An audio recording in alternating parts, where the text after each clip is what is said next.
It's the first Friday of the month. It's the Friday of the first week in Advent. It's also the optional memorial of St. John Damascene, priest and doctor of the church. And I'm going to talk a little bit about him in just a little bit. But um, let me turn up my audio levels here. I used um, my laptop for us to Zoom pastoral council. So some people came and met in person, and others were on Zoom. So anytime I do that, it seems like I have to change levels, and it always things are different. So I had to readjust that. So hopefully um, the sound is decent right now. Um, just a reminder for our weekend schedule that there are confessions on Saturday afternoon at St. John the Baptist from 3 to 4:15, and then there's Mass on at 4:30 p.m. at St. John the Baptist on Saturday.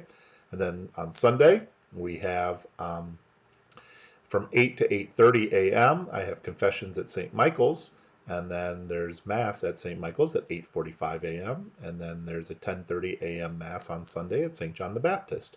And so please join us if you're able. Uh, as I mentioned, today is an optional memorial for St. John Damascene, um, priest and doctor of the church. Talk a little bit about that. It's interesting. He's from kind of the 8th century, the 7th and 8th century. Um, the name St. John Damascene, we could probably just call him John of Damascus.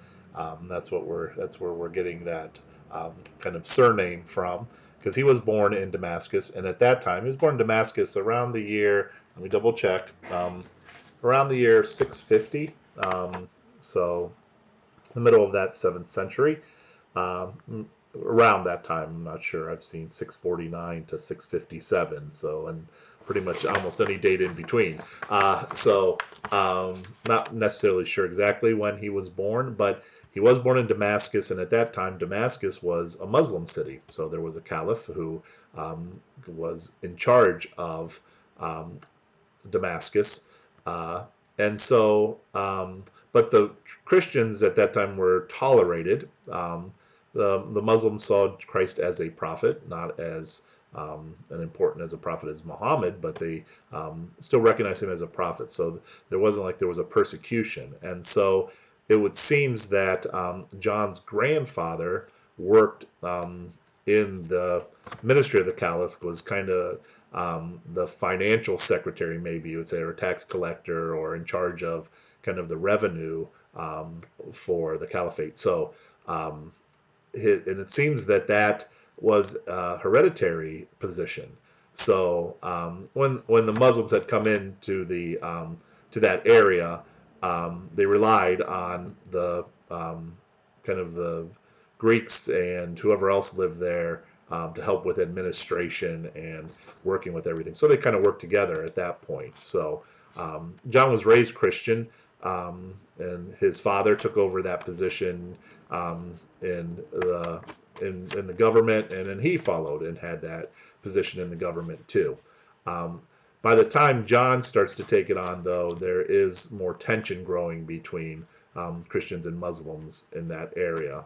But he was very well respected for his competence, for his fairness, for his humility.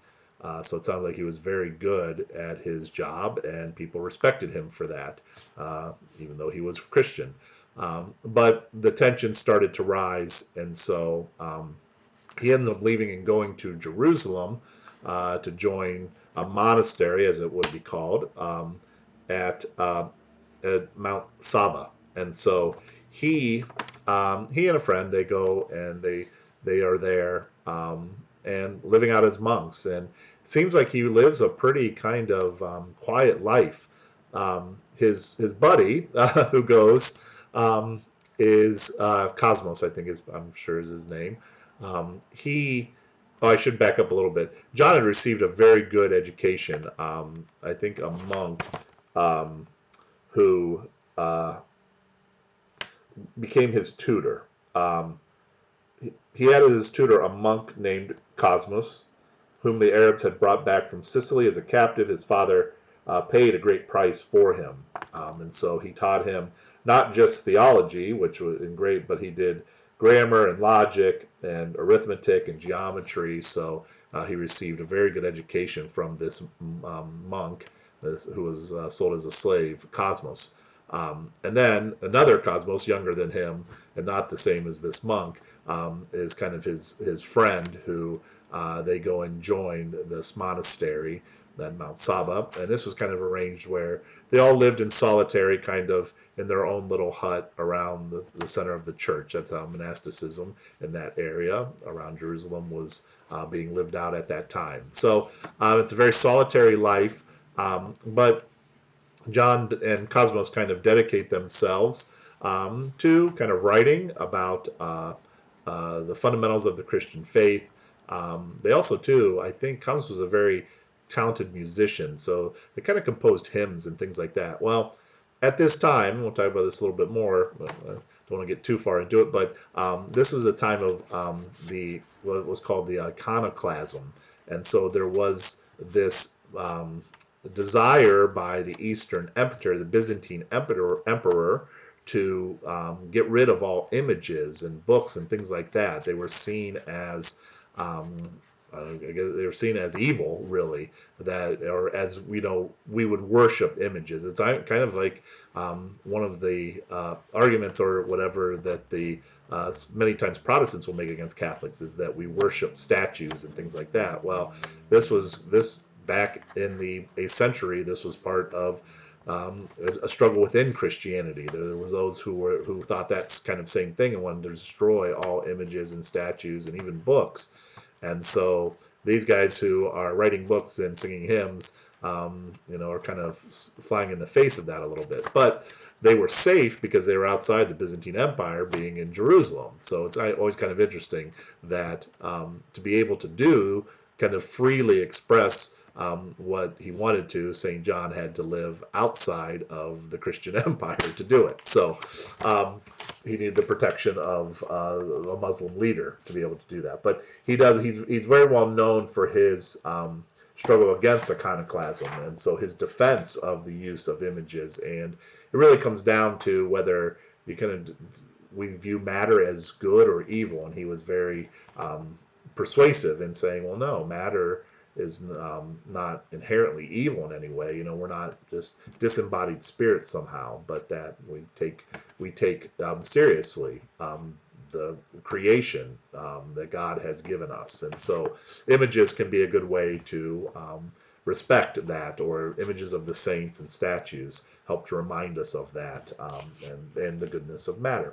Also, a thing he did too was he kind of did a synthesis of the faith, because at that time there were all kinds of heresies floating around. I won't go through a list of them. I think he identifies like 100 heresies that he's going through. But the Fount of Knowledge, I think is the Fount of Knowledge is kind of his great work. It's really kind of 3 parts. But part of it is that he synthesizes kind of all the truths of the faith. And in a way, he uses some of the same things that centuries later St. Thomas Aquinas will do, going back to Greek philosophy and seeing how that can be applied. The Christian truths illuminate that. So St. John Damascene really kind of follows in that same way. The difference is, though, he never developed like a following in that way. In some ways, his writings were very kind of lost for the longest time. Kind of a school of thought. We have Thomism.